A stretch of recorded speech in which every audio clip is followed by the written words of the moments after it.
The Hargreaves family is coming back this year as the Umbrella Academy Season 3 is aiming to not just blow the roof off of Netflix once again, but also go harder and change what's been going on in the comics that they are based on. The show of the lovable yet angsty family has gotten the attention of many, but what some people likely forget is that because of the super nature of the show, a lot goes in behind the scenes to make things work.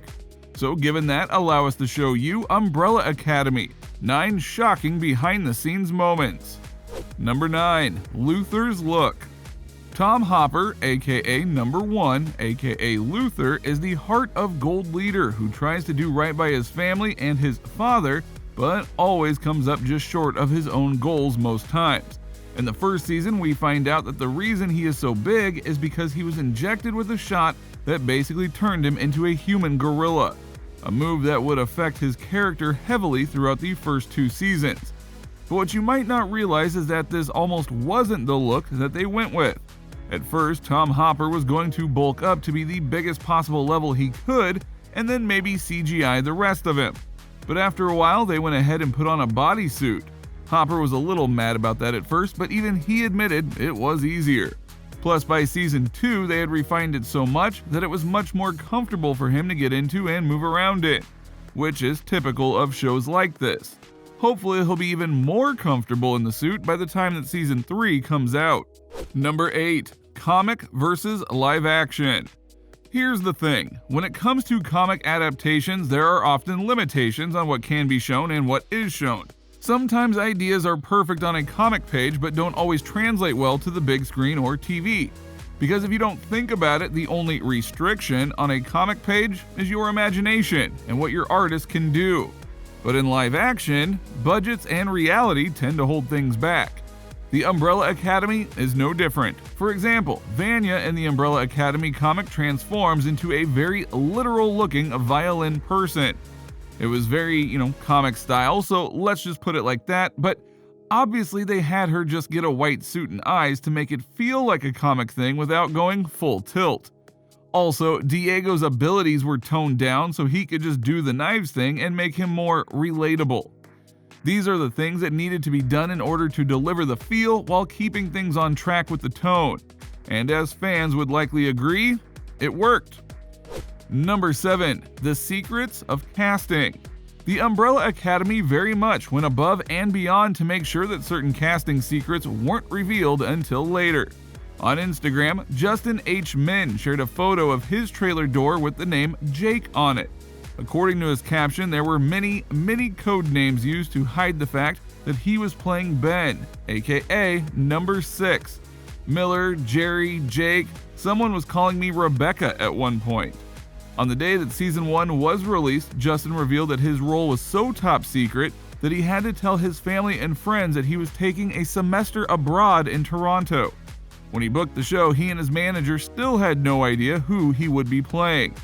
Now that may seem deep, but for shows like this, secrecy is paramount, especially with people trying to snap up shots all over the place to spill the beans online. Number 6. Dallas's Look. The Umbrella Academy was always one to do a weird thing with time travel, as proven in Season 2's plot of being back to the 60s in Dallas, Texas, which, if you watched the show, had all sorts of faithful connections to things like The Look, the Kennedy assassination, and so on. Showrunner Steve Blackman revealed all as to how they did such an accurate look at Dallas. We did a lot of research about that time period, especially around the Kennedy of it all. We looked at every conspiracy theory we could find, so there's a ton of Easter eggs in the show. And indeed there were, and in fact, they went full tilt to try and get the show to look perfect for the Texas 60s feel. Number 5. Number 5's restrictions.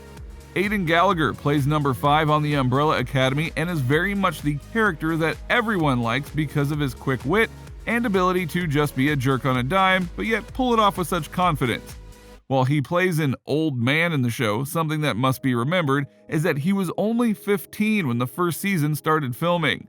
As such, when the show would do scenes with Number 5 and guns going off via Hazel, Cha-Cha, the director, and so on, Number 5 honestly couldn't be in the room when they went off.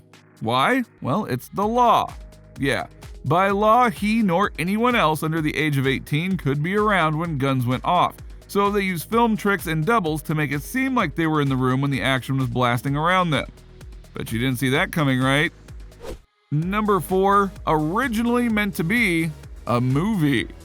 At first, comic writer Gerard Way thought it would be best to make the series a movie instead. This was nixed when Netflix got a hold of it and made it into the series that fans love, which is great for various reasons. A film might have done the story justice, but it also would have left a lot on the cutting room floor, and the various family members wouldn't have gotten the story focus and scenes that made them shine in seasons 1 and 2. And the reason that this show has done so well is because of the depth that has been brought to the Hargreaves family and beyond. Number 3, Black Lives Matter. Oftentimes TV shows and movies try to parallel what is going on in the world as a whole, and for season 2 of The Umbrella Academy, that meant having Allison Hargreaves and her new husband being put into the civil rights movement and fighting for freedom. While in our current time, the Black Lives Matter protests are still raging on. Emmy Raver Lampman noted, "I think it's really surreal walking into a second season knowing that Allison was going to take on the civil rights movement kinda head on and be a part of it. I was humbled, honored, a little nervous, and anxious. As a black woman and victim of racism and microaggression, I wanted to get it right and make sure that it was depicted correctly and properly researched and understood by everybody involved. There's not much difference from what's happening in the world, specifically America, between as now and the civil rights. I know that the fight is still very much alive. Systemic racism is something that is still very rooted in the foundation of our country, and it's something that black people have been fighting against for 400 years. In the wake of George Floyd, hopefully this season will shine a brighter light on the globalization of the Black Lives Matter movement, since a lot of people may think that the civil rights movement was a long time ago and it has been resolved.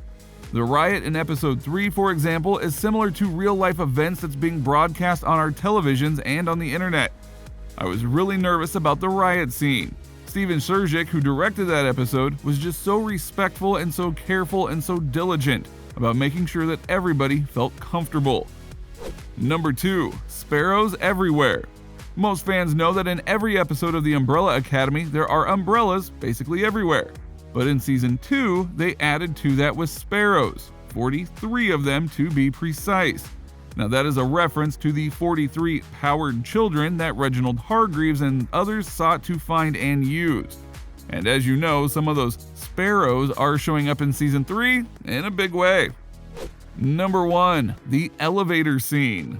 In season 2, when the Hargreaves children went to go and have dinner with their father in the future, they enter an elevator where Luther gets so nervous he farts. Badly. Apparently that was so funny that one of the actors couldn't keep a straight face even in the final cut. The actor for Diego. "I don't think we got a clean take with David Castaneda," Hopper said during a video for Netflix.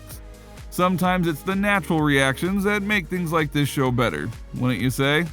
So what do you think? What do you think of this look at the Umbrella Academy and all the work that went into making it? Does hearing some of these things make you love the show even more? How crazy do you think season 3 is going to get? Let us know in the comments below, and we will see you next time on the channel.